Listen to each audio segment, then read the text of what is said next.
Good evening, fellas. It's good to see you gentlemen again for another episode of the BGO Blind Pig, courtesy of the BGObsession.com. Quick intros for those watching it on TV or computer. Top left is Bob, known as Neophyte. Bottom left is Mark, known as Ohm. Bottom right is Boone, known as John, also known as Marty McFly in Back to the Future Part 2. And then I am in the top right, and my name is Derek, and I'm also known as Silent Threats. So if you want to jump into discussion, please. We actually dedicate one post every week to this podcast. So any criticism or critiques or praise, we're more than happy to accept that. Of course, unless your name is Eric and you use the term incessant bitching, then we can fire back a little bit. But without any further ado, I guess the big giant elephant in the room, is what John is wearing so that he doesn't contract COVID, because it seems like the latest rumor is that just talking about Washington football you can catch COVID. So I'm not taking any chances. But anyway. So what do we think are the chances we're actually going to have a game this weekend? I'm not sure it's 100%. I think we play. Unless they start popping positives on Saturday morning and they're worrying about only Wednesday, guys. And right. I know I heard Chris on our site, who's a smart guy, has said that, it's possible for them to have, for the vaccinated guys, which is most of the guys, to have 2 negative tests within 48 hours and get off the list. But I think that's highly unlikely in this short time frame.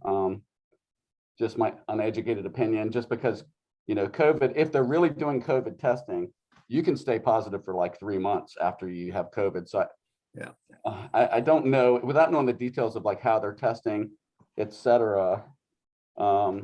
It's hard to really have an opinion, but most of these guys are, as the week has progressed, have become positive. So trying to get 2 tests in between now and Sunday to come up negative seems like a long shot. And I know they're talking about, well, the NFL may make it, you only need 1 negative test. But I think that's a rumor right now. And I can't imagine any medical directors or NFL medical people signing off on that. Because it's one thing to say we want guys to be able to play, but the point of the 2 tests is to make sure you're not going home and infecting other people, or you're quarantining yourself. So I don't think they're going to do that just so teams can field most of their players. I think the medical people are going to say that's a terrible idea. We need to make sure these guys are safe to be around people if we're going to change the rules. And the fact that it's only Wednesday is a double-edged sword, right? There's a lot more players could get infected between now and the weekend. Right. Well, for those that don't know, we should probably talk a little bit about the numbers. There are currently the team has a total of 18 players now in the coronavirus protocol. Last I checked, it's been in a couple hours. It's been a couple hours. Yeah. I'm looking at an article that was posted at 6:30 p.m. Eastern. 2 hours ago. Yeah, 2 hours ago. So who knows what it is now, right? We could add a couple more names by now, but that includes a significant part of the defensive. It's not like it's spread out all over the team either. I don't know who's going to suit up to play D-line for us on Sunday. Yeah, that's just the COVID guys, right? It's not even talking about like the right, the extensive decimated roster from regular injuries. Which is why I said let's not assume there's going to be a game Sunday. And you got to have an X number of players to field a game. So if we combine COVID and injured reserve lists, we have 30 players out. That's a football team. Yes, it is. So I'll just get on my soapbox for 20 seconds here. I said a long time ago, they needed to expand the roster size. As we've had more, every year there's more and more guys, including marquee players, blowing out ACLs. I mean, it's become just a common thing. It's like, which marquee players are going to blow out their ACLs? Setting aside COVID, why on earth they seem like stubbornly stuck to the roster size? You've got lots of players. We see it. We bring guys in off the street that can play football, right? Why on earth, other than that they don't want to pay them the salary dollars, but you're not talking huge dollars in the grand scheme of things for these lower tier guys. Why on God's name don't they expand the roster sizes to 60 or 65? Because if we'd done that, it would look a lot different right now, at least in terms of being able to play a game. It's not just that they have to pay those guys the dollars, John. It's that those dollars then come out of the salary cap, and now they can't pay other guys something. Well, but you're expanding the salary cap. That's a perfect time to do it. That's my point. Well, we did increase the practice squad this last year, right, and made it easier to move players on and off. So I mean, they're going that direction, and I think they relaxed the IR rules a little bit. So I do think that we're headed that direction, John. I think that's a great observation. I also think that we're in kind of uncharted territories right now. Nobody envisioned having 30 guys out. They sound pretty determined to play, though. Like Goodell, the comments that I've seen, I didn't see him speak, but I saw some written comments from the owners meeting, and I guess it's in Dallas. I don't know where it is, but whoa, I hadn't seen this. Kyle Allen is one of those guys. Yes, Kyle Allen. Yeah, we brought a quarterback. Tamu, the guy who lit it up in the XFL, we signed him to our practice squad. From what I understood, the meetings. Yeah, who? Duran Payne is on the list too. Duran Payne is about our only healthy interior D lineman right now. Apke is got added to the list late today, which people, I know we make fun of Apke, but he's probably our top special teamer other than the field goal kicker. He's a key guy. Him or DeShazer Everett, yeah. I was curious. I went and looked right before we came on it to see if Philadelphia was having similar problems. They've got 2 guys on their COVID list right now. One of them is Quez, they're leading one of their top receivers, Quez. It's not like the name, I forgot it, but they have not been touched by this yet. Really. It's not like the idea that Heineke comes up positive is some stretch. Good God, look at who's on that list. Not if Kyle Allen's coming up. That's the quarterback room right there, and you got to figure they're sitting pretty close to each other. I'll be honest with you, it pisses me. I hope they're at least considering postponing the game, rescheduling it, doing something, because it's just patently unfair when you've got a team where 95% of the guys, almost the entire team, got vaccinated, did the right thing. By all accounts, the coaches have been following the guidelines, to a T. And I believe that with Rivera. I think he's always going to try to do the right thing. But to do all that and then have to go and you're in playoff contention and you're facing a must-win game. And I think this is a must-win game, which we'll talk about in a little bit. But and then to be playing with a third of your roster unable to play, I just think that's a shitty thing to do to NFL fans of any team. And I'd say that it was Dallas.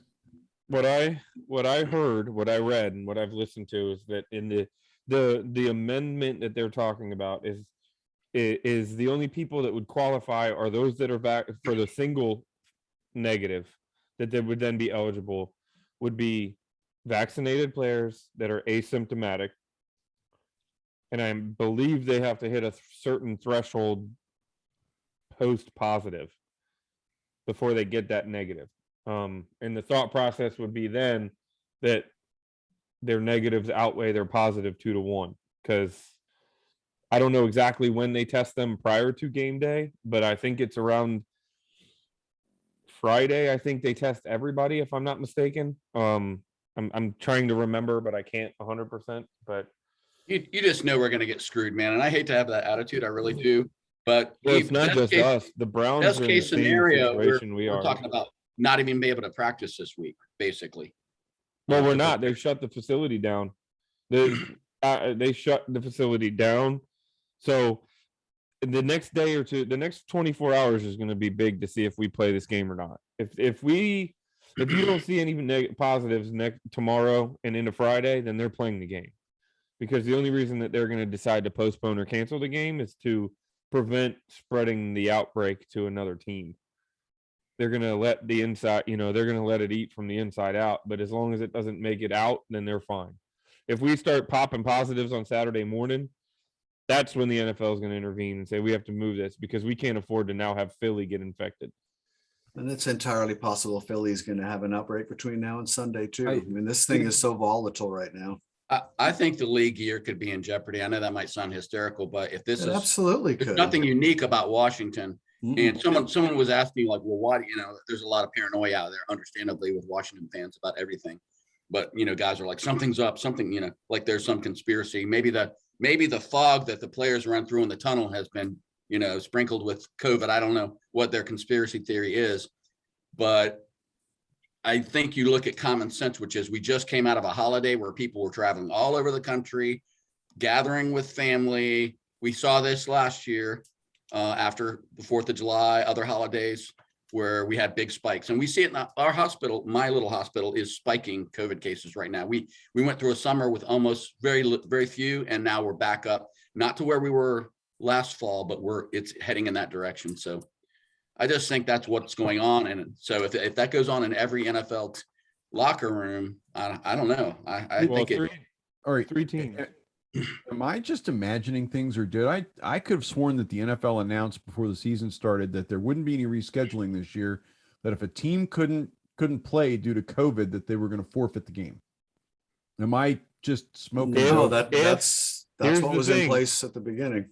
Okay. It specifically said in the rule if the outbreak was sourced to somebody who was unvaccinated.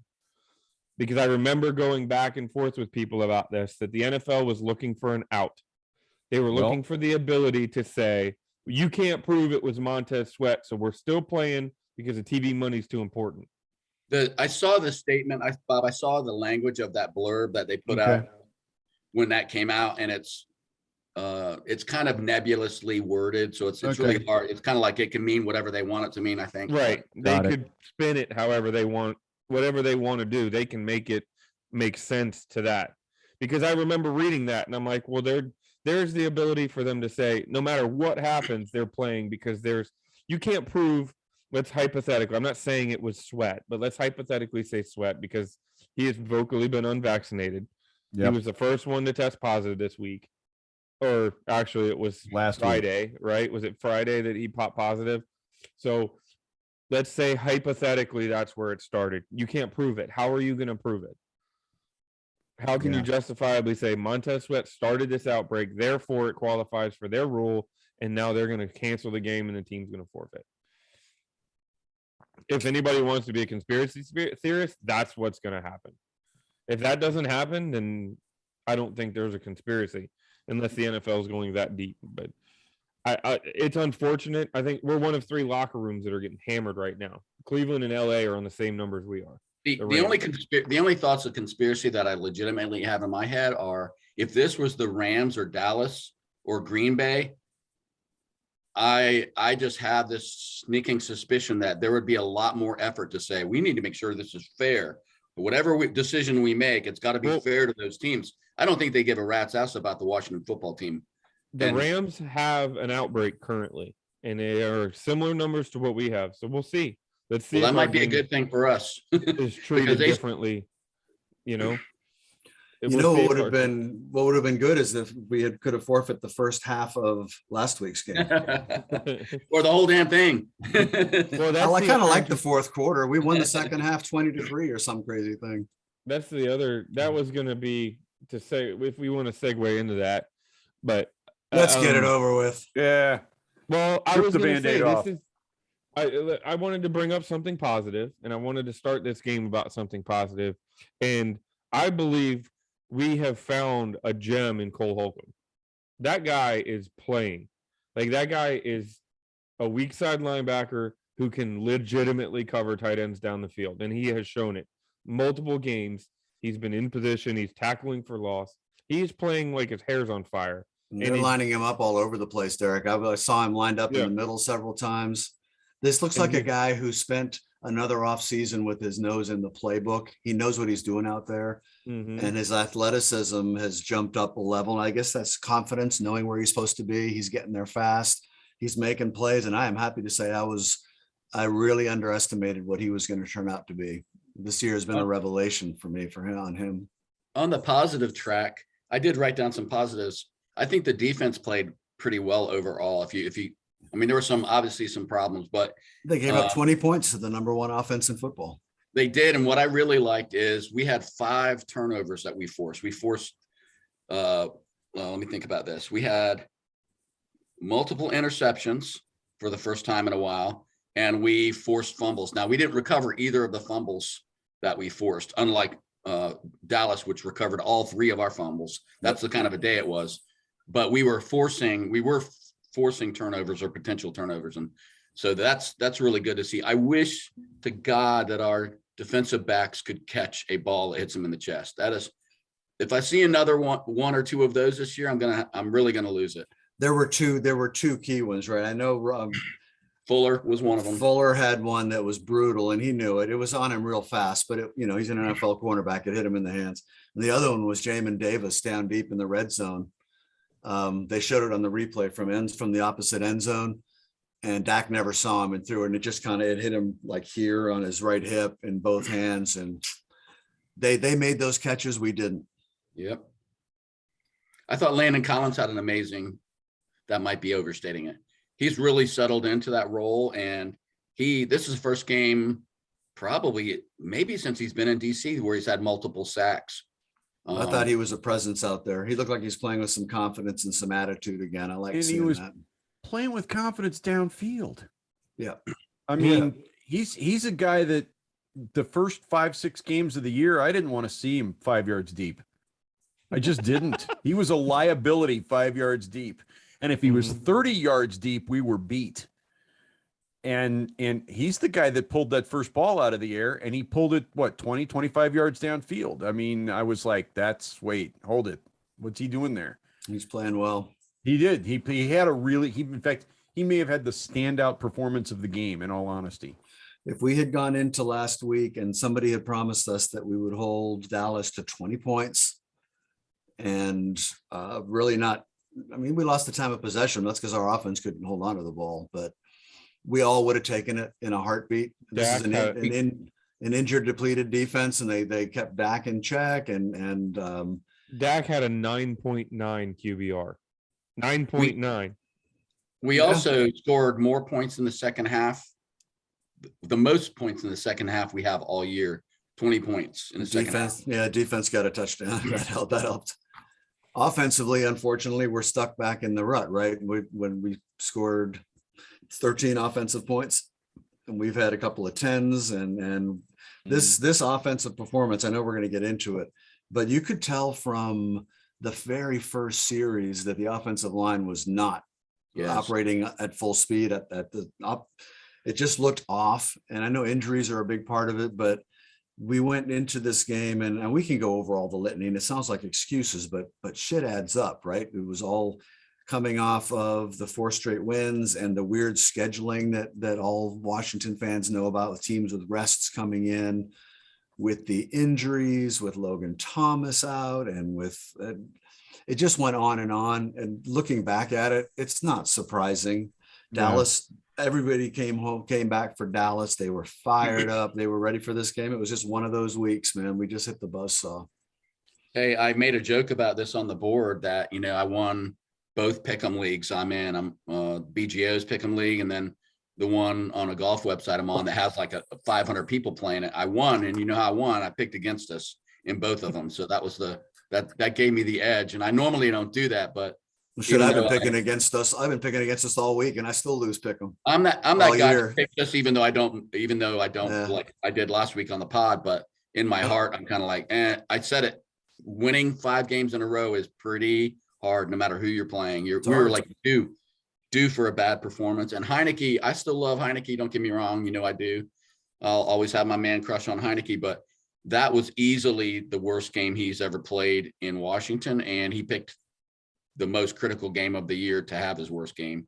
Although I will say he was under siege from like you said, Mark, from the very first time he dropped back, they were all over him. He got crushed repeatedly, but he just turned into bad Taylor, missing wide open guys all over the field, forcing the ball into what I think there was one pass. He threw it into quintuple back-to-back passes. There were 2 back-to-back passes over the middle, 20 yards downfield, where there was 1 white jersey and 4 blue ones.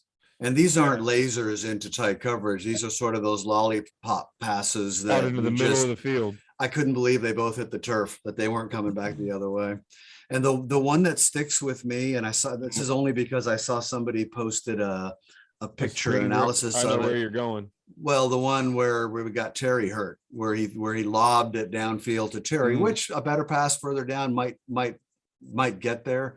But there was a picture taken from the sideline of freeze frame or whatever. He had, I think it was Curtis Samuel standing on the sideline at the first down marker with nobody within 10 yards of him. He And had Taylor's two throwing- receivers wide open. Bates, And Bates was Taylor's right there, throwing too. over him, and Yes. that's he's trying to make things happen, and that's what we love about him. But that was yet another thing. We did not get the best of Taylor Heineke in that game. I would like to have seen that game with Logan Thomas healthy. I think it might have looked a little different, and with McKissick healthy. I think Yes. those are huge losses on a day that we were kind of iffy on the offensive line. Those two Well- guys might have made a huge difference. You know, And I got to give Dallas credit, man. Dallas's defense, that was the Agreed. most fired up Dallas defense I've seen in like 5 or 6 years, at least against us. They were, I don't know what the, and here's the thing. This is the last thing I have to say about that stupid game is you think most times when a team starts talking trash, like the coach saying, we're going to win that game. And then the quarterback doubles down on it. And then you bring your freaking logoed benches and install those on the sideline as if we're, as if we're in Dallas. Most of the time, karma bites your ass when you do that and you get crushed. That's what would happen if we pulled that. So the fact that we came out flat and just had no idea how to take them on, that was super disappointing because we should have made them eat their words on that stuff. We threw a scare into them late. we did. We threw a big scare into them late. They brought starters back off the bench. Uh-huh. Guys saw that. guys that they had effectively shut down for the day all of a sudden found themselves back out there on the field. And I don't know, I'm not big on moral victories, but that's kind of a moral victory in my book. I was getting text messages from friends down here going, what the hell just happened? I mean, I had buddies that are very big Cowboy fans that were suddenly very concerned that they were going to look like idiots on national television. And Allen throws that just dime to DeAndre Carter up the right sideline. That, yeah, it's a tough catch in traffic, but it's there. It's in his hands. The ball was there. He catches that. If I that's don't know, Terry, man. if that's Terry, I bet you money that ball is a caught. Yeah, I fair. don't- And Carter's been catching that ball. Or this year, Cam too. Sims. What about the touchdown catch? Cam Sims, I think Cam Sims in that game, he made the case that we need more Cam Sims. And I've criticized him in the past, but he had a pretty good season last year. He's not the 50-50, Rod Gardner type the reputation that he has on the internet. I know he does drop some, but my God, man, that guy's athletic as hell. And I think who's better than Cam Sims right now, other than McLaurin, really, on this roster? Nobody. Well, Maybe Adam Humphries. Maybe as far as Carter has been can. money. Carter's been money. Carter has Right. been money. And I started to say, Mark, you said it, somebody, maybe it was Derek, said if that was McLaren, that's a catch. And I said, my thought was 7 to 9 times out of 10 with Carter, that's a catch. Yeah. I think Yep. Carter wants that back worse than anybody in the world, because I'm pretty sure he hauls it in the next time around. And he almost And- broke a kick. He almost broke another kick. And credit to our man Kyle Allen, right? He was in a tough spot. He threw that pass, and God damn it, that last fumble call. If that's Brady or Rodgers, it's an incomplete pass. With Kyle Allen, it's a fumble, and you could see it as soon as they showed the slow mo. It could have gone either way, but it's I think the it's ruling Washington. I think the I don't ruling know, on I- the field was the differentiator. Yeah. If they I'm called with that, Derek if they on called this. that incomplete, I don't think they overturn it. Yeah, Probably for not. anybody, and vice versa, right? If they'd called that a fumble, I don't think they go back and overturn it. If they call it a fumble, I don't think they overturn it I either. don't know, man. If that was Tom Brady, I'm guessing it ends up working out the way he needs it to work out. But I'm over it. I'm not bitter. I want to say one more thing about the officiating, which is, first of all, if you're in a home stadium and a wide receiver looks like they may have just caught a long touchdown pass in a incredibly important game, don't call it incomplete unless you're sure. That Cam Sims touchdown where they called it a non-touchdown, it was not that close. It was, if anything, if you're not sure, call it a touchdown, for God's sake. And let the Don't- film. It's the same thing with the fumble. That's If what the you ball- do. That's what you do with every other home team in the NFL, but not Washington. Washington, I thought maybe they saw the Dallas bench and they forgot where they were, or the fans. They couldn't hear any Washington fans. The But problem, I'm telling John, you is right that now- we're never the home team. Other teams get home cooking when it comes to the refs. We get fucking warmed up Taco Bell that's been in the fridge for 2 days. That's what we Yeah. get. You know, Not we pay bad for a teams. stadium, but we're not the home team. We're never the home team. No, we weren't. I commented to John during the game. Dallas got 2 home games against us this year. It was nuts. Amari Cooper caught that first ball, Ooh. and it sounded like Yeah. AT&T Stadium down here Yeah. sounds. I Yeah. kid you not. I was like, oh my gosh, where are So, we? but all playing? right, we're all grown-ups here, though. We know what it takes to fix that, right? You win. You start winning games more than you lose them. Well, Two you're things. gonna need sustained winning. It's gonna Yes, be yes, you need it's to put not- together a couple of winning seasons and change the culture, and the fans won't give their tickets away to the Dallas fans. I mean, they I think didn't it's used three. to. I think it's 3 things. I think winning is the obvious one, and you can never dispute that. That's the most important thing. Dan Snyder has to go, and the name change. You do those 3 things. You start winning. You have a new name. You get some new energy going, and then you'll see something change. But right now, it's like I don't people know, hate. man. John, what are we right now? We're 6 and 7. If we were 10 and 3 right now, that stadium would not be half empty and it wouldn't be half blue on a Dallas I know you game. say that, but you're not on social media like some of us are. There's a 25% of Washington Redskins fans who have washed their hands of this team. I agree with you in the short term, it would be better, but there's 25% of this fan base that has said, screw this team. Screw Look, this I'm not gonna bring up names because there's been some contention with a member of the board over the last couple weeks, but that person was about as diehard of a fan as I've ever seen in my life, and that narrative has completely changed from somebody who I never expected it to change from. You know what I mean? I think that's more common than it was. I'm not saying that that's the majority. Generally speaking, the ones that are the most upset are the loudest, so therefore it seems like they're the majority. I don't think that's the case. Okay, But there but is no, a I know you're right, Mark. I know you're right at the core. At the core of it, you're correct. I mean, if we were winning, and a lot of people, well, what is it? If the trains run on time, then people love a winner. People Mussolini go to doesn't look see so a, bad, but people go to see a winner. New England, Foxborough had a lot of empty stadiums for a hell of a And a long lot of- time a lot until of what they you started say- winning. Now a lot of everyone's what a you say is Patriots correct, fan. but that stadium is garbage, and it's Of hot course it garbage. is. Of course And, it is. I had a friend of mine who was at the game who was in line to buy alcohol. And apparently now there's a point in the third quarter now that they cut you off. I thought it was the end of the third quarter, if I'm remembering correctly from when I was there. But there's a period, and they walked out to them in line and said, "We're done." They cut him off. And he's like, "We've been standing in line for 20 minutes. He said, "That's not my problem." So you hear horror stories. I'm not even gonna lie. I was at the game when we played San Francisco when CJ Beathard ended up playing quarterback for San Francisco. I want to say it was that 3 years ago. We ended up winning the game. It was middle of the fourth quarter, 3rd down. We're on defense. We have a 5-point lead. I've got people behind me telling me to sit down and shut up. Redskin fans. We were still the Redskins at that period, telling me to sit down and shut up. So yes, they like a winner, but I also think, and I say this somewhat hyperbolic, this fan base is as polarizing as you can get, because beaten down. Look, well, it's not just beaten down. It's Heineke's the answer for 4 games, and then now everybody's ready to move on from him. You know what I'm saying? No, I'm just not ready to give him a big multi-billion. No, I'm not talking about you. Yeah, I'm not talking about you, but if That was about last week. reactive. It's very reactive fan base. Of course it is. I will say Of this. course A it week is. ago, we went out to Las Vegas, and there were more Washington fans than Raiders fans out there. right. So it's not like And- we're the only ones that have ever gotten there. But here's the thing: is how many of those same fans aren't willing to go 20 miles up the road and go see them at home? Yeah.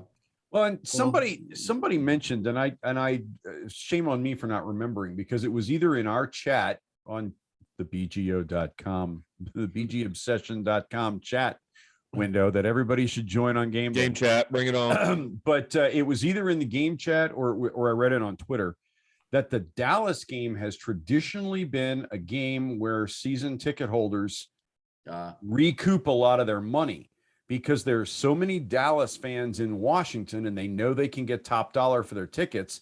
They can sell those online and cover the cost of 3 or 4 games otherwise. And so they're basically reducing their basis cost for season tickets down to 4 games or 5 games. And then you just add on top of it the fact that we haven't been very good for so long, and the fan base is so angry with ownership. And let's face it, our ownership ain't exactly covering themselves in glory again today. So, And I Let's will, be honest, if Dan Snyder had the choice of, you can have 50,000 fans and they're all Washington fans, or the bulk of them are, or you can fill a stadium and half of it's opposing fans, which one do you think he's going to vote for? I don't think he really cares, as long right as now he's voting to fill the stadium so he gets out of hot water with the NFL for having the lowest attendance in the league. see, I mean, I'm going to say you guys are not wrong about any of this. Yeah, Washington fans are pissed. I am. I haven't gone to a game. Well, I guess I went the year before COVID, but I used to try to go to a couple of games a year. The whole game experience at FedEx has never been good. It's never been good. It's ridiculously expensive. Yeah, that's part of it. The stadium is this big sort of antiseptic, very unfortunate stadium. So that experience isn't good. But you know what? And I'm going to say this among friends and brothers here. You know what? Another stadium that we used to play in that was a complete hole. Oh, RFK was, but it was RFK. our trash can. But the team was great, and we wanted to be part of that energy. And it's not going to happen overnight, but until we put together 3 or 4 seasons, and it doesn't even have to be a championship, we've got to be a relevant playoff team for long enough for old farts like us to start going back to games, maybe, but more importantly, for the next generation, our kids, to have a chance to feel what we did and get drawn into that experience. They haven't had it. My son and to not feel like a sucker, because I think that's what keeps me from going up there. I live in North Carolina, and I used to go to at least 1 game a year, sometimes a couple of games a year, sometimes more than that. But I'm not going to go. I'm not driving up there. And I know, hate on me all you want, Twitterverse. But I'm not gonna make that trip to have that experience with, and the other part of it that I'll mention is a bunch of drunken idiots with security that does nothing. There's fights all over the place. You can't take your kids there without someone spitting the F-bomb in your face at some point, or spilling beer on you, or throwing a beer on you, or, I'm sorry, but that's not make the average American sports fan. That's a bunch of drunken assholes. Let's not make the mistake of thinking that's unique to Washington either, by the way. No. The NFL experience, professional football experience I'd be willing you can find similar conversations in most teams around the league right now. And by the way, we were talking about fans of the opposing teams rooting. And I thought about this when I was watching the Monday night game with the Cardinals and the Rams in Phoenix. And when the first time Cooper Kupp caught a touchdown pass, the stadium went Coop. And this is in Phoenix. So I think going to games nowadays, would you go to a game when you can sit at home and watch it on your 70-inch screen with your surround sound and your fridge and your bathroom right there? The stadium thing is changing. It's not unique to Washington.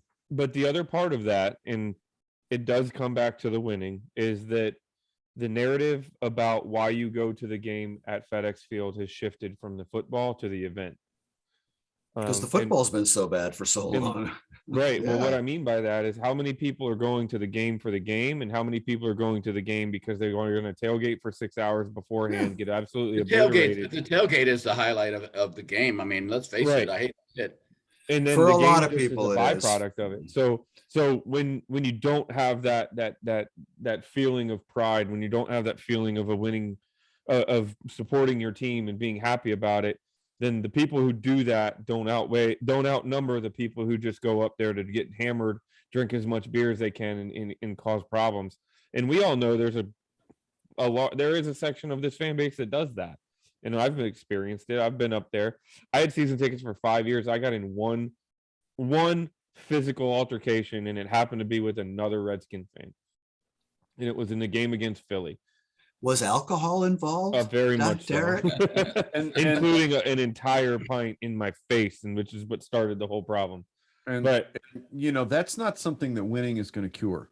That section of the fan base is going to be that section of the fan base, whether this team is 0-16 going into the last game of the season or 16-0 going into the last. In fact, maybe even worse going in 16-0. Right. I mean, it is entirely possible that a winning football team could make us a bigger drunk nation than we already are. But to be fair to that point, if you are winning and if you do have that culture and if you're back to being that team that people can be proud of, then the people who aren't going to get drunk are going to outnumber the people who are. They'll start and then coming that out. silence that settles that a little bit. You know what I They mean? will start coming out So, again. instead of 30,000 people where the half of them are there only to get drunk, you have 74,000 people and there's only a small fraction of those people. So it's a natural checks and balances to keep it in check. But then you have to ask the question, is it the chicken or the egg? How do we get more football fans in the stadium? And it's interesting because there was this conversation on Twitter, and a buddy of mine who a lot of people who might actually listen to this know, Tailgate Ted, was having a conversation about how can we get more tickets into the hands of fans that want to be at the game, not to fans that are obligated because they've had season tickets for 70 years and they resent the team that they're still doing it. You know what I mean? Or opposing fans. And what he said, give them the Wounded Warriors, give them the, all of these things. I said, my opinion, why don't we have, what's that banner we've tweeted about, John? There's 22, 23 Washington football team podcasts that are live right now, like active. There's how many websites?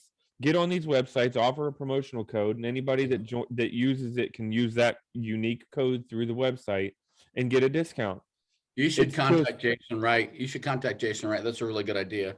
It kills two birds with one stone. You get more people in the stadium, and the overwhelming majority of people who are going to take advantage of it, you're going after the market that you want there. Right. The Dallas Cowboy fans don't listen to this podcast regularly. I know I have a couple friends that do because I'm a part of it, and I'm sure Bob does because he's down there.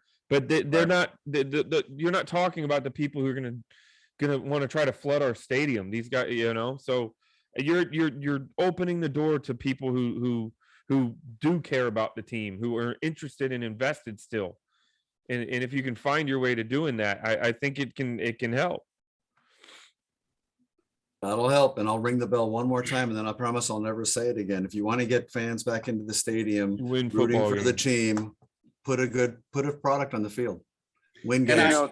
And to be fair, I think the first baby steps towards that have started. Like we don't have to be embarrassed about our GMs or Jason Wright. These are all solid people. Rivera's about as solid a man as you're going to find. They are winning some.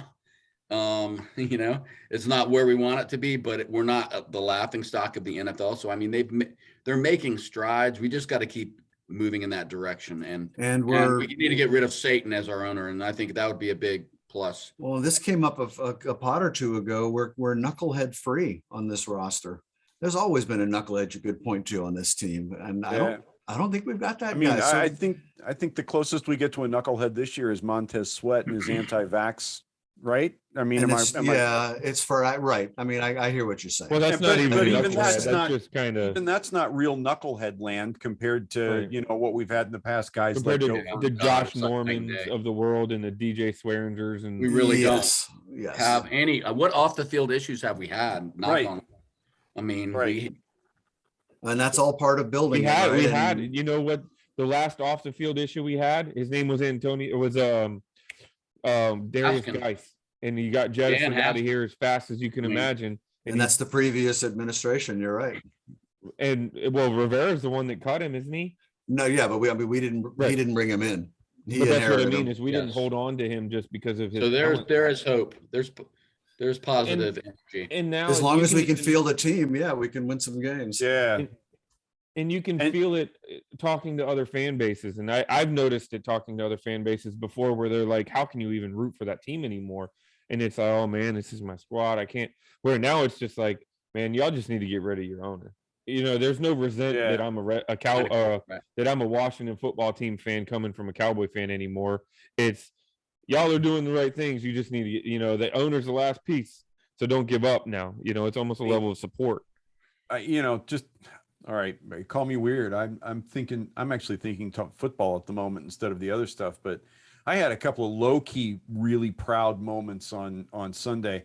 One of those was watching Jamin Davis read the play perfectly, and the screen pass and slide right in. All he didn't do was make the interception, and it wasn't an easy ball. He was going away from it. It hit him, but I watched that and I thought, I think this game is actually starting to slow down for the kid. Well, did you I see think- what was the other play that was I agree with that. it was either a screen or it was a dump off. I think it was a screen to the It running was a back screen to the and right he went side, and all he the way had across three the field. linemen in front of him, and Yep. there was one person to make the play, and it was Davis, and he wasn't there to make the interception, but he made the tackle. Yeah, He's coming. He He's had a coming. very quiet, very solid game on Sunday.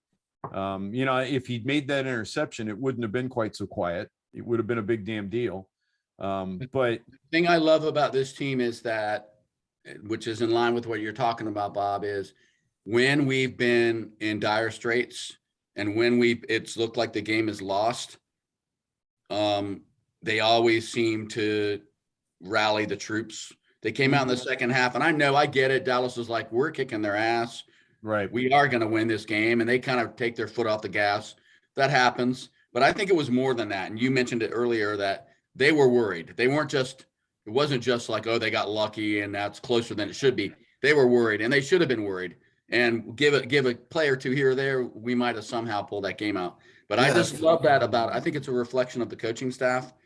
And this is a young team, and I think they bought in. They may not always be able to deliver, and because we don't have all the talent at every position that we need, but they do not quit. And we've seen it over and over and over again. and this isn't a Dallas team. All right, so the play calling may have taken their foot off the gas a little bit, but I'll tell you what, if you live down here, this is not a Dallas team that thinks about taking its foot off the gas. The players aren't. The players would have joyfully hung another 24 on us in the second half and gone home 48-0 and partied, like they just won the Super Bowl. This is a Dallas team that very much would have reveled in royally embarrassing us, especially after a 4-game win streak and all the talk about, man, Washington could overtake the Cowboys. I mean, there was some legitimate concern down here in the media about that possibility. And this is a Dallas Cowboy player unit that had no desire to take their foot off the gas. And yet, granted, the coaches call the plays, but even so, they didn't really start resting a lot of defensive players, and they had the full complement of guys back. They could afford to rotate in the second half. I mean, let's face it, they've got 3 pass rushers that could start on almost any team in the league. Assuming, of course, you've got a team that's willing to take a felon like Randy Gregory. I was about to say, except for the knucklehead factor. Except for the knucklehead factor. But between the lines, Randy Gregory is arguably one of the best defensive ends in the league week in and week out. Same for Lawrence, right? And then you got Micah Parsons. The dude apparently can play anywhere. I mean, literally anywhere. And I mean, he was playing in the secondary for a number of plays and broke up a pass. So the guy is, He's the real deal. He is. I hate to say it. He's legit. He's going to be all world, and he's going to be a pain in our ass for the next decade. And why did he drop to 10 and 12? Because there were concerns that with knucklehead factor. Who knows? Who knows how that plays out over the years, right?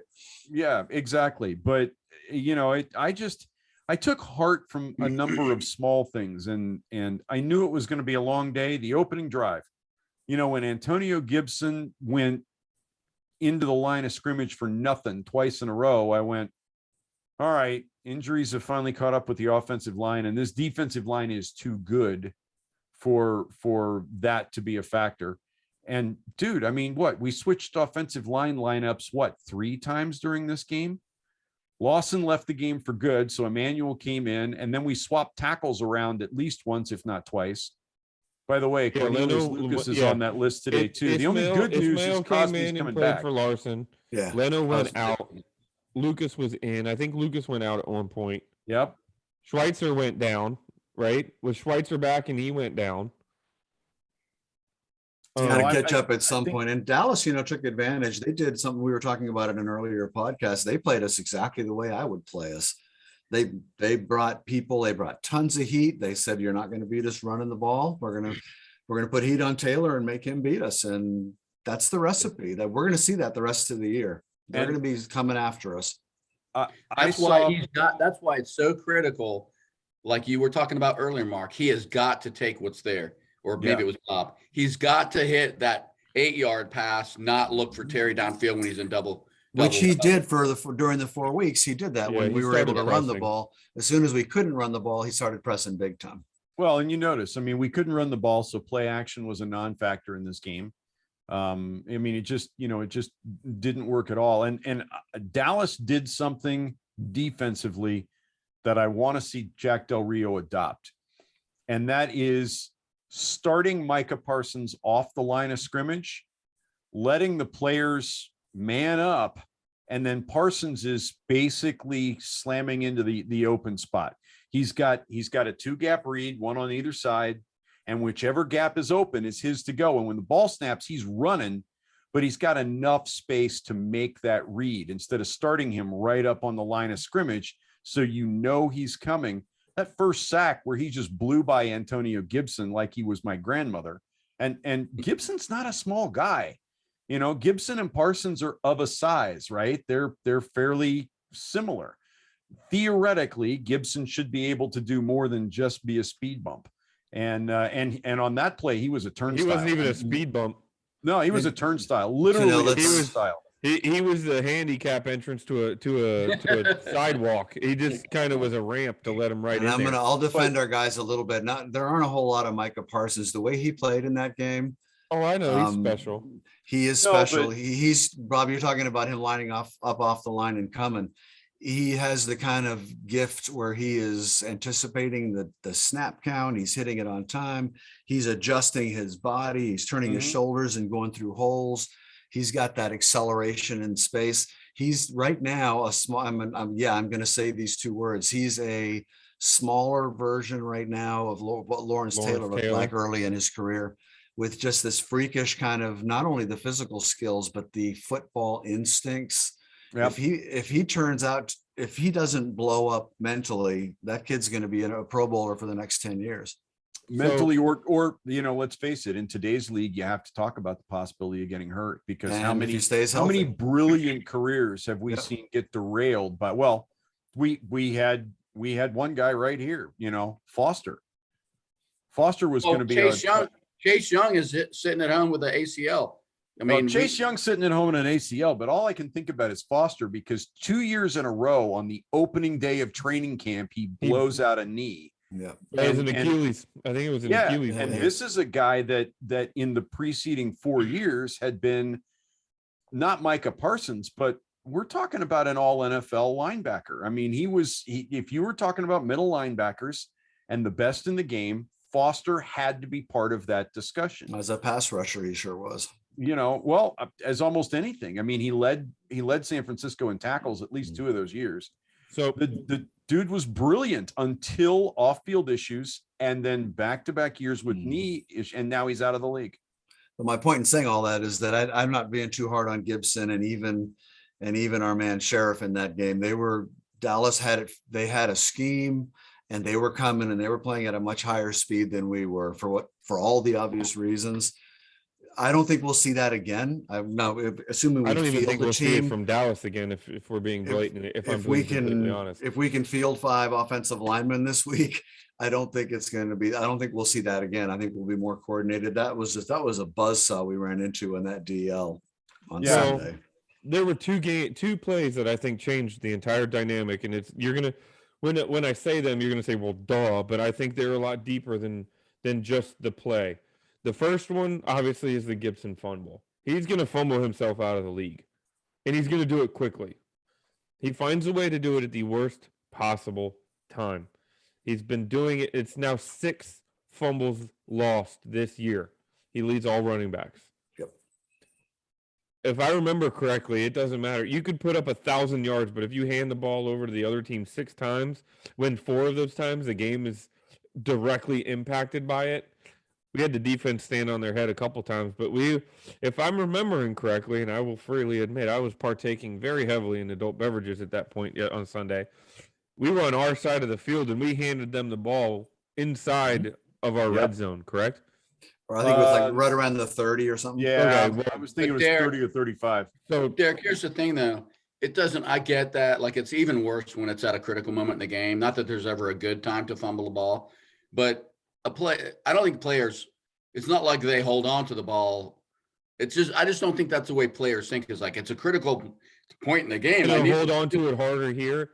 I think it's all about habits and coaching. And I guess what I'm saying is he just needs to stop fumbling, and either he'll allow himself to be coached and change. I mean, I recognize he's a converted wide receiver, but he'll either change, or what you said is going to come to fruition, which is he's not going to make it allow as a running back. He's not But going to get many more think chances. I don't think the it's point beyond- of the game that it happens is relevant. It's like, I mean, I just I guess don't. what I'm doubling down on that is that 2 weeks in a row, we watched him run out of bounds with less than 2 minutes to go and the ball in our hands in control, and he stopped the clock because he was fighting for more yards.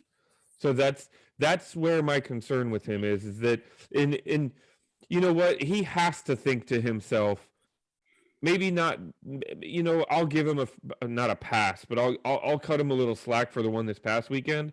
But how many times have we been on the 12-yard line and he's fighting for extra yards with 3 guys around him, and he needs to just roll a ball up in his both arms and go down? Like, you need to know that as an NFL running back. Well, he needs to stop doing that, having it out here. And when I would see that, Well, it's a concentration thing. He's got the same coaches that McKissick and Patterson have, and they don't fumble.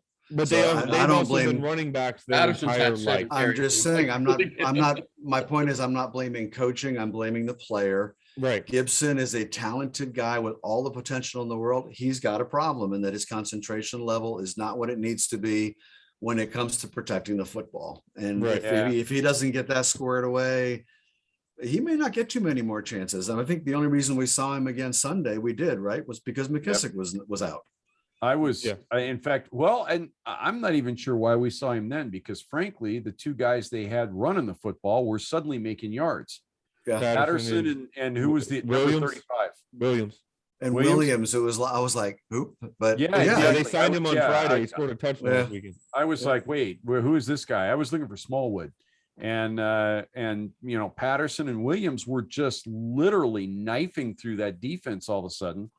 And I thought, all right, well, Gibson's done for the day. In fact, I think I said in chat, if I were the coach, Gibson's done for the day and he doesn't start next week. He spends the first quarter on the bench and he stands there and watches and he holds a football the entire damn time. I got no problem with that.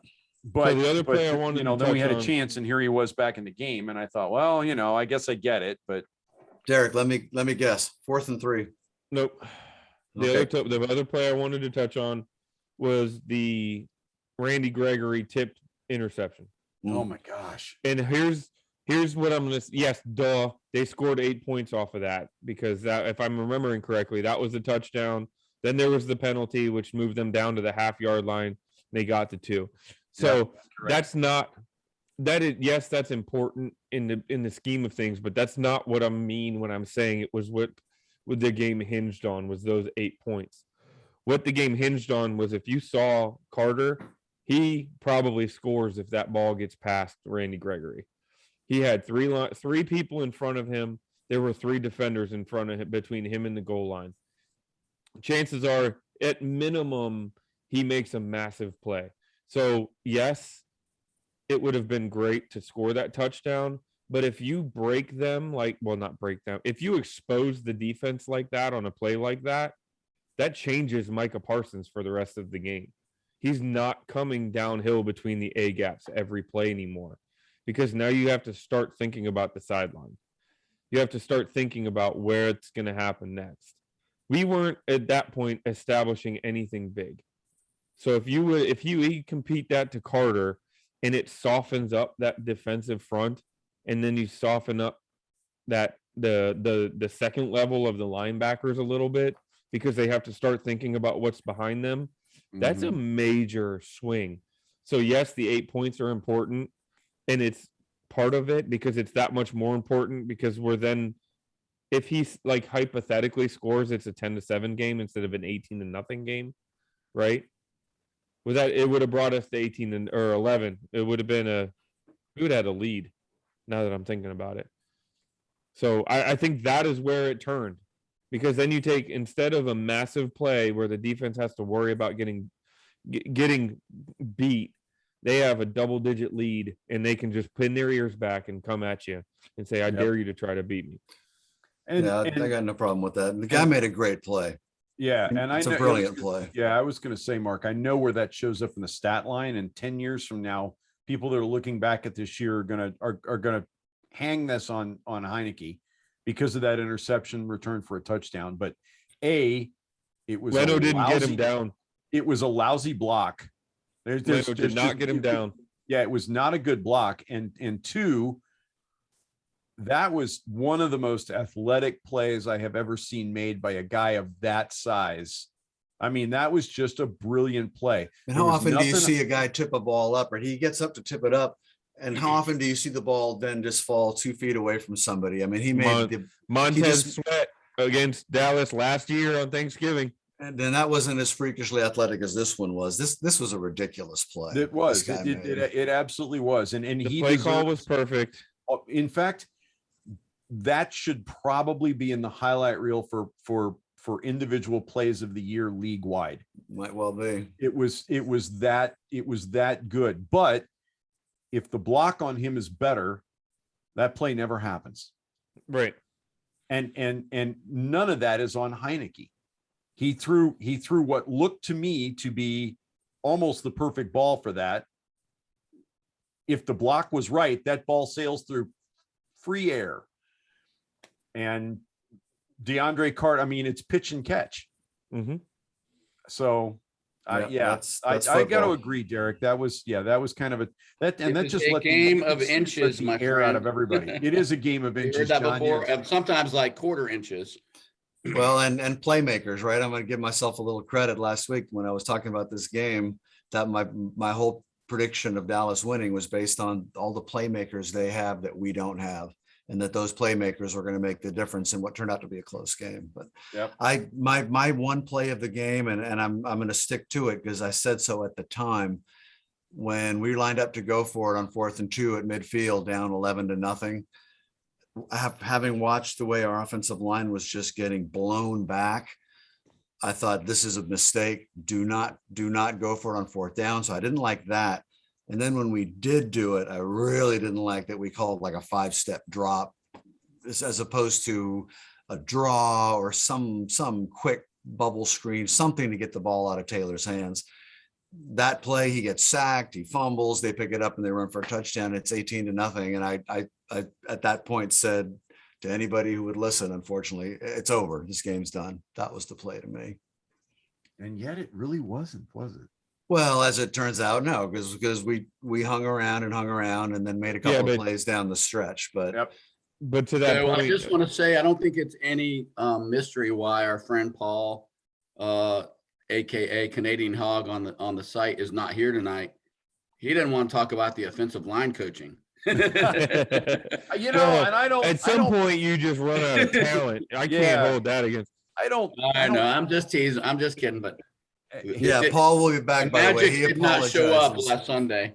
to those of you. Magic ended. To those of you who tune in to see Canadian Hog, which is why we're all here. He was a little under the weather tonight. Apologizes. He Plans was. to be We love plans you, to be Paul. back. Plans to be Yeah. back. He's our version of E.F. Hutton. We all He is- stop and listen when Paul talks. He is missed. But, When we let him talk. yeah. All right. I don't know about you guys, but the service in my bar tonight's lousy. So I'm going to have to go get my own beer. I'll be right back. Hey, We'll keep a light on for you, brother. Hey, we have a game. I think we have a game on Sunday that we got to get to. So yeah. Well, I think if we don't know, right? We're not going to know maybe until Sunday. This is going to be the news story for Washington football for the next 4 days is, are we playing a game? And if we do, what's that starting lineup going to look like? well, how can we not play a game? It's either going to be a forfeit or it's going to be That's because what I'm there's saying. no way to when do you reschedule it? I mean, there's no way, there's no. I don't video. think they're going to. I think that's No. what the NFL gave themselves the option gonna- of they're saying gonna you got to play. forfeit the game. They're going to play, or we're going to be deemed ineligible, and we'll forfeit. All right, Yeah, so here's a question. It could happen. Let's assume we're playing this weekend. I have yet to see a health report on Tyler Heineke, and with Kyle Allen now on the COVID list, He's sore. That's it. You mean as far as like the injuries he got against Dallas, or right? COVID? Yeah. I mean, the fact that he There's- didn't come back. There's no, He, from what I heard at practice, because they're not practicing, they're not in the facility. But from what I understand, there's no reason to believe he won't be able to go. No, Rivera today said that Heineke was sore, but that it wasn't restricting his arm in any way, Okay. or his ability to move. All right, so positives, Heineke can play. We assume we'll get McKissick back this week, which is a positive. Because he and Heineke seem to have a fairly solid rapport, and McKissick is, I trust McKissick more than any other back on the roster at the moment, and that includes Gibson. Oh, yeah. We're also getting Cosme back on the line, which is a positive because we're losing Cornelius Lucas to COVID. COVID. So, Well, and we lost Leno. We lost Leno for the year, correct? yeah. And I realize that there are a lot of people out there, there are a lot of fans out there that are going to hate this. I don't think it makes any difference, but Reyes is on the COVID list as Yeah. well. So, you know, we're pretty much down to Bates and Ricky. Seals Jones, yeah. And Curtis Samuel has it now popped up with a hamstring. Hamstring. It's not the groin And anymore. it's the McLaurin is in hamstring. concussion They just need protocol. to sit Curtis, man. They just Yeah, need they to just sit. need to IR him. Yeah, they do. I Well, mean, that's and Put him my on last- IR. And And I'm end the guessing no season. McLaurin, right? Because he's- McLaurin, well, that's not true. He's in concussion protocol, but he Probably. that could change. So I mean, I it's mean, you possible that our starting wideouts this weekend are Cam Sims and Adam Humphrey. De'Ami Brown and DeAndre Carter, right? And Yeah. and Humphreys. And Cam and Humphreys. Yep. What's your It's point? very interesting to me. Here's, And I mean, we're down to here's all I have Duranty. to say. Here's all I have to say is if we can find a way to get through these next 14 days with this COVID outbreak, if things settle down and we find a way to win one of the next two games, there's nobody that can argue with me that could make a point to me that this team didn't do everything they could possibly. They did not crumble. You know what I mean? No. Washington, we showed up flat last Sunday. That was painful. You know, that's one you wish you could have had. Now that hindsight being 2020, even more so, you wish you could have had this game, knowing what you're going to be going into this coming weekend. And Philly's coming off a bye week because FU schedulers for once again, we get screwed. Yes. let's They've won 3 of their last 4. Philadelphia has. They've won 4 of their last 6. They have the number 1 rushing attack in the NFL. Jalen Hurts has a at lot a time to do with that. at a time at which we're absolutely decimated.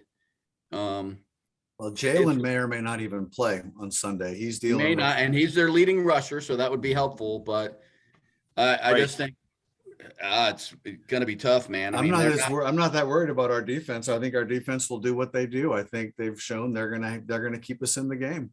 Yeah, No, but that wasn't missing our 4 of our starting 5. Yeah, I don't interior know, man. linemen. Who's the that. defense that's Daron Payne. It's Daron Payne and then us. a bunch of scrubs? I mean, Well, I well, don't we wanna could say that potentially about have Sweat Philly, but- back, right? we don't have a starter.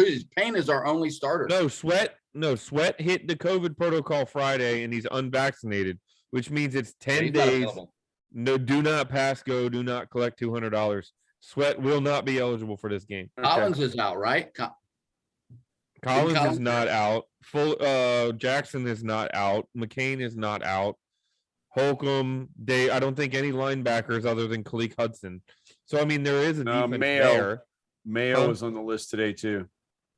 I mean, but he's not a starter. No, he's not a starter. Hey, before we get all excited about the 4 games that the Lions have won out of the last 6, we should The remember Lions or that the one of Eagles? those games is against the Jets. One of those games is against the Lions. One of those games is against the Broncos, who are not the same team that they were even 4 weeks ago when they beat the Cowboys.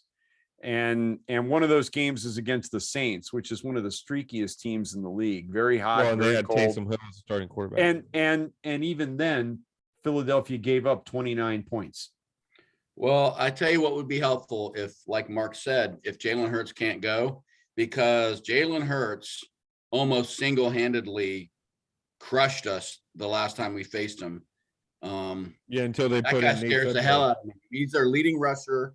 We could not, we had no answer for him the last time we faced him, and I have no reason to think that we're going to magically Nah, be I able to don't- see, beat him. Here's the thing, though, John. To counter that, we did not have the play that we have out of Holcomb, and we didn't have a guy like Jamin Davis. Now, I'm not saying Jamin Davis is the answer, but we did not have that rangy middle linebacker. So We I'm also not didn't saying have- that we're going to stop him cold. We also Obviously. didn't have Landon Collins. True. You know, if, And- even if Jalen does play, he's not at 100%. He's on No, he's on a it- bad wheel. So It's an ankle, yeah. yeah, It's that an that's ankle, and- that's a big deal for us. The question is it better to face a 75% Jalen or a 100% mustache? You know, Gardner Minshew. so Give me- I'm not Give sure. me Jalen Hurts, believe it or not. I think I Minshew think can I'd beat rather you. play a beat up Jalen Hurts, to be honest with you. Minshew is a gunslinger. He's gonna chuck it down the field and make shit happen. He's a little bit of a loose cannon. Well, and you know, I don't know who starts at that other cornerback slot now. St. Just is still on IR, and Fuller is on the IR or on the COVID list. That leaves us with exactly one healthy starting cornerback. Who's the other guy? And I don't know the answer to that. Yeah, it between now Roberts? and Sunday, that might change about 8 different times. No, Johnson. Danny Johnson, probably. Danny Johnson, that's a little bit. And Danny Johnson. Danny plays Johnson fairly can well. play. That doesn't scare the hell out of me. Danny Johnson has played some good ball. Yeah, we're not Yeah. playing Tampa or Dallas, where you've got, next week is another conversation when you got to cover 3 of them. When you've got, Lamb, Gallup, and Cooper. And all right, so let's talk about that for a second. From that perspective, maybe this COVID outbreak is kind of a minor blessing in disguise, because all of these guys are going to get a short break. They're going to be they're going to get kind of a bye mini week. bye, right? They're going to get kind of a mini bye, and Well, I assuming hope none they're of back them next get week then, because we can't afford to lose 3 in a row. right. Well, I so thought, Bob, I thought where you were going with that is, I thought what you were going to say is that we may be the leading edge of what's going to come to every NFL team. So we could end up, and I know this sounds crazy, but we could end up being the team that takes it in the hindquarters for the next week or so. And then Yep. we're Or 2 healthy weeks, for the final And 4. then we're healthy, and the rest of the NFC East is, full of COVID-19. And John, that's absolutely a legitimate thought. I wasn't thinking that. What I was thinking is that our positive COVID tests were early enough in the week that those guys are going to come in under 10 days to be back for the Cowboy game, Well, which most means of them, they effectively get a 7 to 10 day break here. They're going to get a Yeah. rest. most So of I them mean, should that's a be bunch back of guys that play that are going to come back in, not having played for a week, and Assuming they don't have COVID symptoms. I mean, Right. they Well, have the COVID. majority, The downside is, well, you do have COVID, so the Right. majority That's the of them downside. should be back for Dallas regardless, because the majority of them are vaccinated. The only ones that are out 10 days are the unvaccinated, which is why Montez Sweat is out 10 days. There's nothing he can do. he's not about the it. only one. I think there are other unvaccinated. Yeah, guys. but I mean the big players: Allen, Ioannidis, Fuller. think Fuller I'm might pretty sure all those guys are vaccinated. let's of if I had to pick a game out of the end of the season where we're decimated by COVID and injuries, this is probably that game. I mean, if you want to put it that way, sure. Because if we could, but here's the other thing: is this is going to put the emphasis. If we lose Sunday, we have to win the next 3. We can't play games because we'll be now a game behind Philly without the tiebreaker. Yeah, And I then think we're currently tied with them for the final spot in the wild card. Dallas has a 2-game lead on us with the tiebreaker. So at best we can do is beat them next week and get within 1 game. I feel like this game is suit up Keanu Reeves and the rest of the Sentinels and win the damn game on the road against all odds, because I don't want to go into Dallas after what I saw last Sunday having to win that game on the road against Dallas. I don't want that scenario. I want I want to win next Sunday, man. And I know that's, we're in the zombie apocalypse, so maybe that's ridiculous expectation, but I would much rather, I think our chances of beating Philly with a decimated roster are better than beating Dallas. Well, and Well, and the other thing is, tell you sorry, go ahead, what, Bob. I'm gonna, I'm looking at the, okay, so Philly finishes Washington, New York, Washington, Dallas. Mhm. I don't think there's any way that Philly wins 2 against us. I also don't think there's any way that they beat Dallas that last game of the year. And oh, by the way, they lost to New York 2 weeks ago. Well, here's the thing is, I don't think that Philly loses 2 to us either. If we're playing Philly's with not our our only regular roster. The Philly's problem not is- the competition. I'm thinking about the tiebreakers that Derek's worried about, right? And I'm looking at Philly's close to the season, and I'm seeing a legitimate shot at 1-3 here. If they beat us this weekend, I could totally see them going lose, lose, lose out the rest of the season. Although they do have New York in Philadelphia. That's not an away game. And they have Dallas in Philadelphia, and traditionally Dallas has not exactly loved. Well, playing Dallas at is the also Link. going to have the division at that point. Yeah, but it's also possible that they could be fighting for, well, probably Yeah. not, because they're Yeah. way behind Arizona, aren't they? They really Yeah. aren't going to be playing for a bye, are they? Arizona's Chances going to are get they're the going to only bye. have a COVID I roster. think in terms, I love that you guys are still talking about playoff scenarios. I've kind But we're of, still technically I've still kind in of the set that playoffs. aside at this point. I'd like to see us field a team Sunday, but to me, if we win Sunday, we're still in it for another couple of weeks. If we don't, we fall behind San Fran, probably Minnesota and Philly, right? And we're not making up that ground. So to me, this is the one that you got to have if you want to stay playoff relevant for another week or two anyway. And who knows, if you do make it in, once you get in that tournament, if we're healthy and some other teams are not, you just never know. The only thing I'll say to that is, I think if we beat Philly, it's in our hands. Whether we go to the playoffs is in our hands. It's not Yeah. like we need a bunch of things to fall a certain way. No, that's what I mean. If we win this week, we're still in it. If we don't win Well, this week, it's in our hands, but the problem is we've got one hand and about 3 fingers on that one hand well, right and now. that's Actually, right. We're not fielding anywhere near what this team, even as limited as we were heading into the year. I mean, where we are right now is really kind of a joke. So I'm looking at the standings right now, and Dallas is actually 1 game out of a bye. Dallas is 9-4. Green Bay is 10-3. Tampa Bay is 10-3, and Arizona is 10-3. Isn't the it new could be- That means format? they're- well, hold Isn't on. the That new means they're- format just one bye? Yeah, one because bye 7 because teams. of the seventh playoff team. So that Right. last game of the season could be huge for them. That last game, yeah, there is every reason to believe that they could still be playing for something that last game of the season, which means that Yeah, but we might be looking at Dak and Amari and CeeDee Lamb and the entire rest of the starting guys come out to play. But realistically speaking, Bob, that means they would have probably beat us again, and then we aren't even worried about the playoffs at that point. Maybe. I think we could lose to Dallas twice and still make the playoffs. We have to win. We have to win the other games.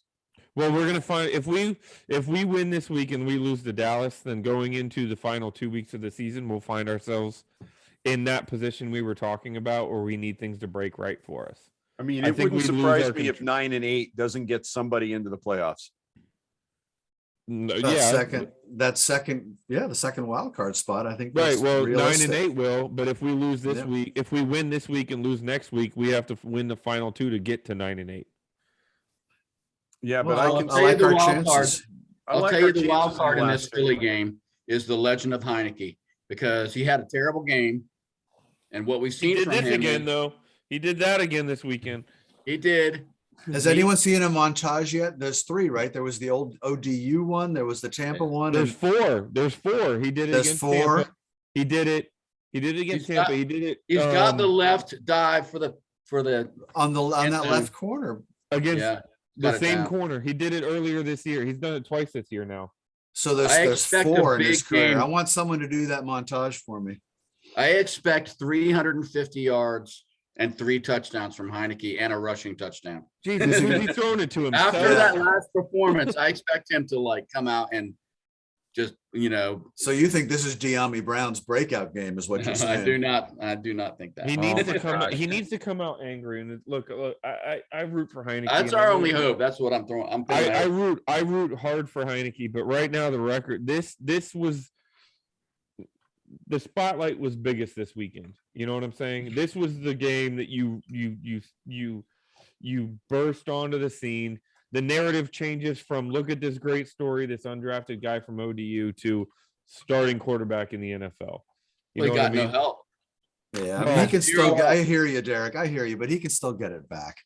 I know he can. He's only. I know that. And I would love to have seen him get a fair shot in this game with the OL and with having some weapons to go to. So here's your chance. Could you imagine if he leads this team? This is. And I'm not going to hold this against him. I have no faith we win this football game. We have no reason to win it. We're away. We're so shorthanded that the 4 of us could probably go walk on right now and become some sort of 5th O lineman or something. Like, I don't believe he can do this. I think that even if he has the game of his life, he might not be able to do this just because simply the talent level on defense is not going to be able to do what it needs to do to hold the other team down. It's just going to be too much. Or on offense. I'm with you. I'm with you. Well, maybe. I don't know. Guys, we're even as bad as it looks now, we're talking about these 18 guys and then the physical injuries as well. Between now and Sunday, who the hell knows what this is going to look like? Yeah. We almost had to come back on Saturday night or Sunday morning and do a quick. I do not count these guys out. I will never count them out because the minute they'll just make a fool of us. I mean, you say there's no way in hell they can win this game. They'll go out there and I said I have no confidence. Don't know. You just do not know. Because look, the owners' meetings, they could change it to where it's one positive test.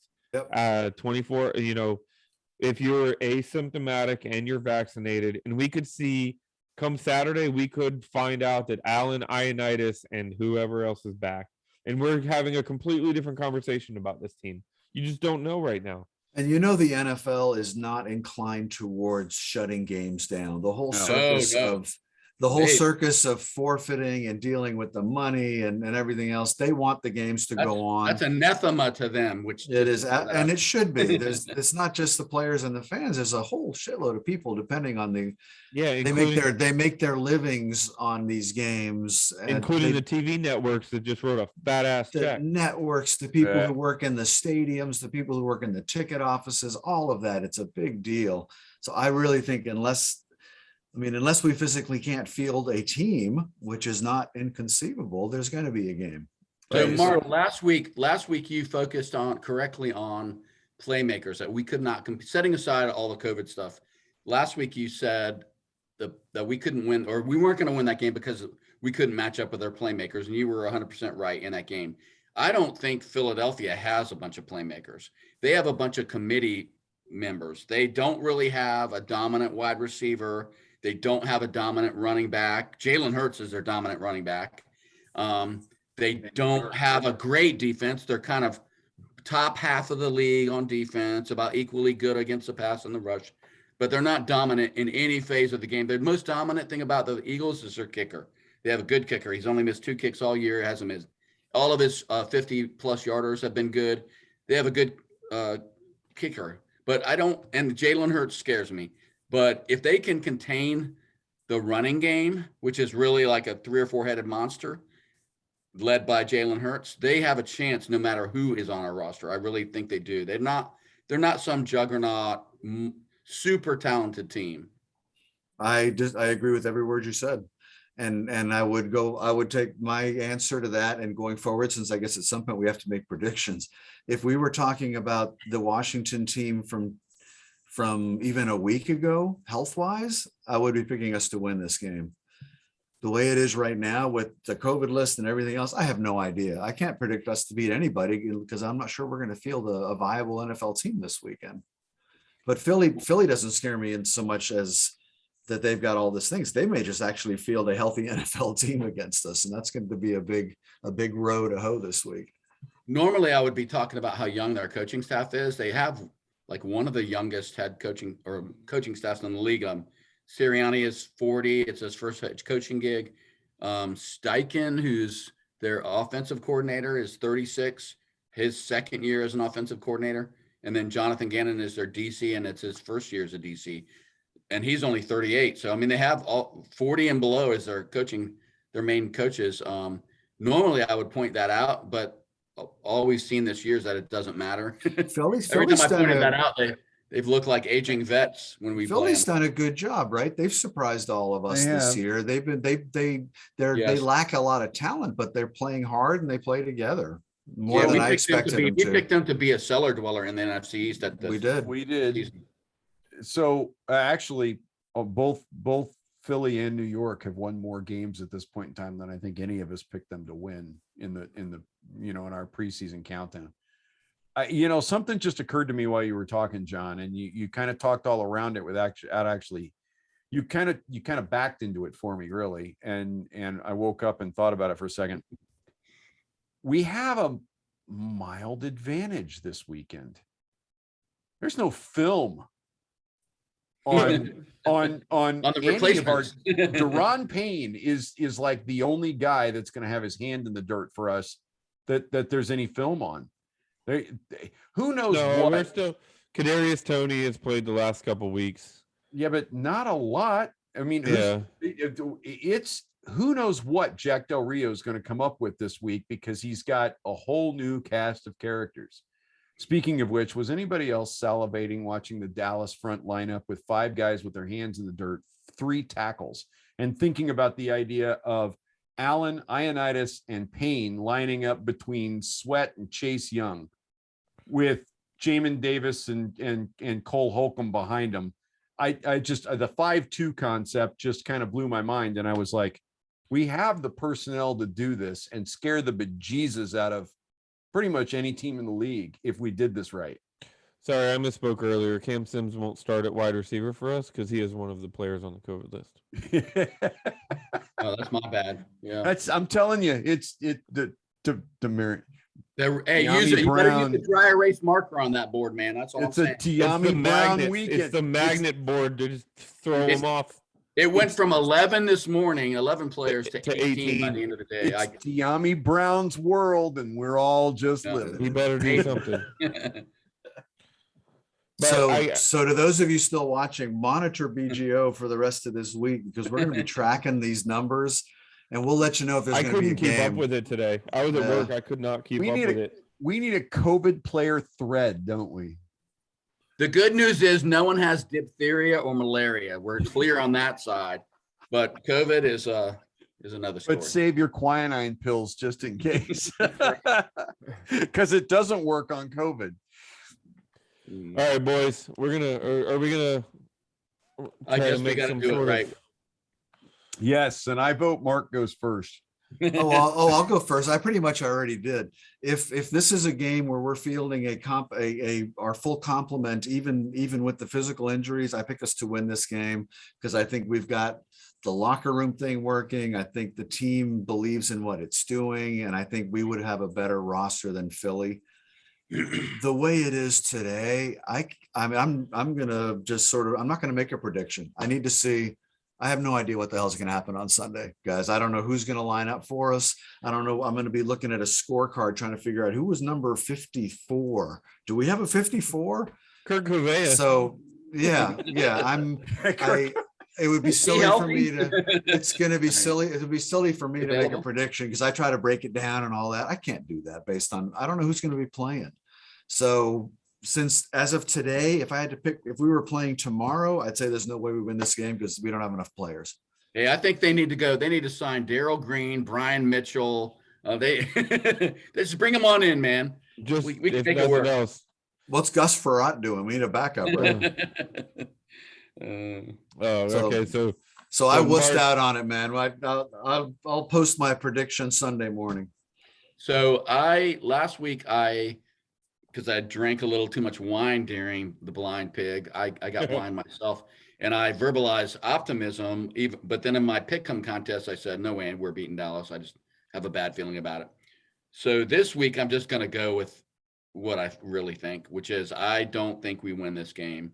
I hate it, but I think Philly plays us tough, generally speaking, like all the rest of the NFC East. I think Dallas actually, generally, we have better luck against them than we do against the Giants and Philly a lot of the time.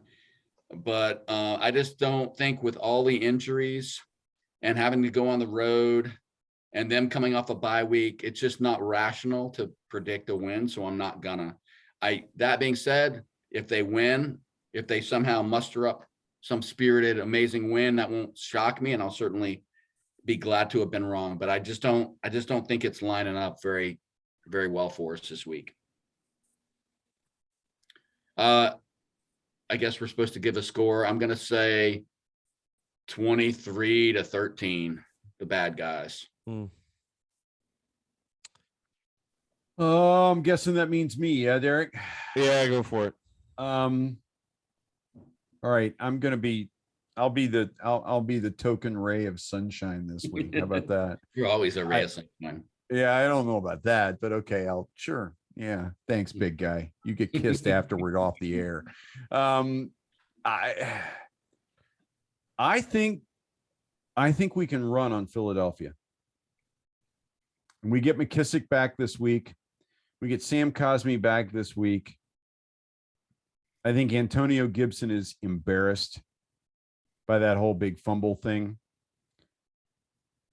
I think it's entirely possible that we own the time of possession and that the best defense is a good offense. You know, the offense looks at this and goes, we have to carry these guys. You know, we have to step up. Everybody's sick. Everybody's out. We have to step up and do our best, the best we can do. And I think the offensive line is embarrassed by what happened last week against the Cowboys. We opened big holes. It's not going to be a barn burner by any stretch of the imagination, but you know, I see the opportunity here for something like a 17-13 win on the road on the strength of Antonio Gibson putting up $1.25 and McKissick adding another 45 yards and maybe Patterson throws up 35 yards or something.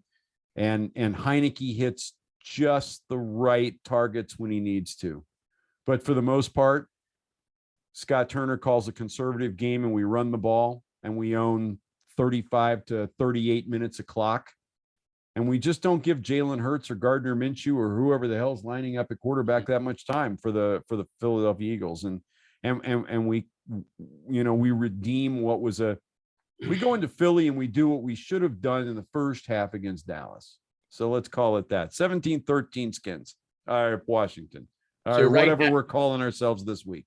So right now, the most of the COVID hits we've taken are on defense. So let's just hope it holds true because we need every offensive guy that we can get for that to happen. Right. And hey, I'll go really out on a limb here and say De'Ami Brown gets his first NFL touchdown this weekend. Oh, wow, that would be so welcomed. It's not even funny. Hey, Derek, before you do yours, brother Canadian Hog weighed in prior and he said that his prediction is 24-16 Eagles. 24-16 Eagles. Okay. In a few words, he really needs to be more descriptive, even in his writing. Yeah, where's the paragraph? By the way, for you guys listening that have not come to the site, you need to come check out his studs, duds, and hat tips. Oh, his thread every Monday about the game, the studs, duds, and hat tips is worth showing up to read just for that. Yeah, so thank you for that. We need to promote that more, man. That is gold. That's up there. That's like up there with what Am used to do back in the Extreme Skins days. He's crushing that every week. So I'm glad you brought up Scott Turner calling the game. Little jab there, Mark. No, a little bit. No, it wasn't a jab. It was a tribute. I was paying homage. Mark's trying to figure that one out. I was like, who is he talking about? I'm paying homage to the To the I'm glad. First off, before real quick, can I ask you guys why Scott Turner calls a read option with Kyle Allen when we haven't seen that with Taylor Heineke? I just want to throw that out there. I I still have think to it was take the my script, jab. man. I I have said to- it in chat. I think it was the script. I got to take my jabs at Scott Turner when I can. I give him credits, but I have to give him. But anyways, I'm along the same lines as Mark. Fully healthy. Well, let me rephrase that. Weak. If we field the team we had against Tampa, I think we win this game, and I think we win it pretty not handily, but I think we win it pretty comfortably. Where we control the narrative.